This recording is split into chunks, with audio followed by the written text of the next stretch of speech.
আমার থেকে ভালো পুলিশ অফিসার হতে চাইলে তোমাদের কঠিন ট্রেনিং নিতে হবে। সবচেয়ে ইম্পর্টেন্ট ব্যাপার হলো ফটোগ্রাফিক মেমোরি। যখন তুমি কোনো জায়গা বা কোনো জিনিস দেখবে তখন ওটা যেন তোমাদের মাথায় ফটোগ্রাফের মতো রেজিস্টার হয়ে যায়।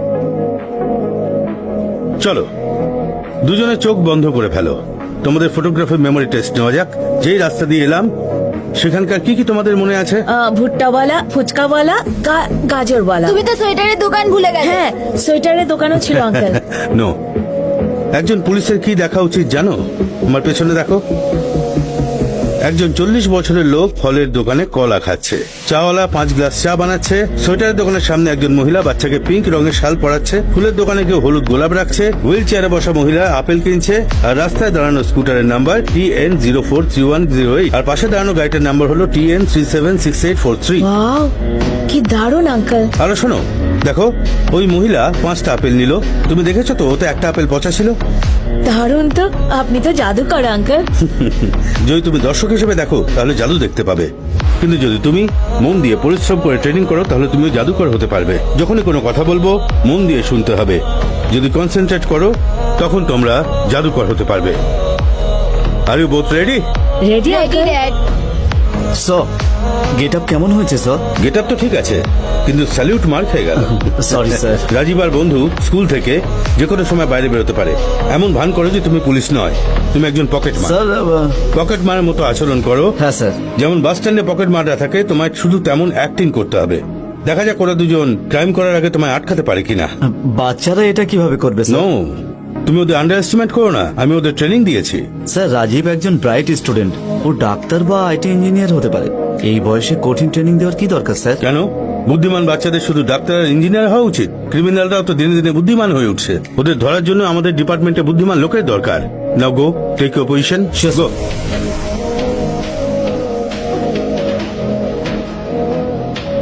থ্যাঙ্কস। এই রাজীব, ওখানে কি করছিস? মনে হয় বৃষ্টি নামছে। এখন আয়। তুমি যাও, কাল দেখা হবে। তুই ওই মেয়েটাকে কি দিলি রে? বয়সে বড় মেয়েদের পটাচ্ছিস?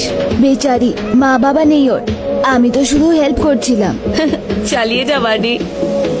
হাই। আঙ্কেল, আপনি এখানে হঠাৎ? সবকিছুর একটা কারণ থাকে। আজ আমি তোমাদের ফটোগ্রাফিক মেমোরি টেস্ট শুরু করতে চলেছি। I will give you 10 seconds. দেখো, চারপাশ মন দিয়ে Okay, দেখো, তারপরে আমি প্রশ্ন করব। Okay, I am timing it. গো।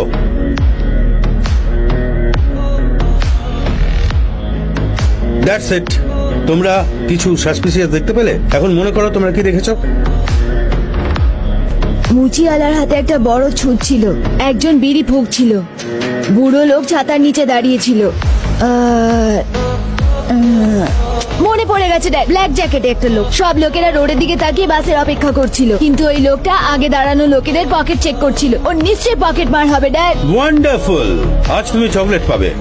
কি হলো শিবা? হ্যাঁ আঙ্কেল, রাজীব যেটা বললো সেটা আমিও দেখেছি, কিন্তু ওই লোকটার জ্যাকেট এক পাশে 2 ইঞ্চি নেমেছিল। মানে ওনার পকেটে হয়তো কোনো ভারী জিনিস থাকতে পারে, যেমন বন্দুক। আমি গেটের সামনে পুলিশের বাইক দাঁড়িয়ে থাকতে দেখেছি। আর ওই লোকটার হেয়ার স্টাইল, ওনার গোফ, পুলিশ।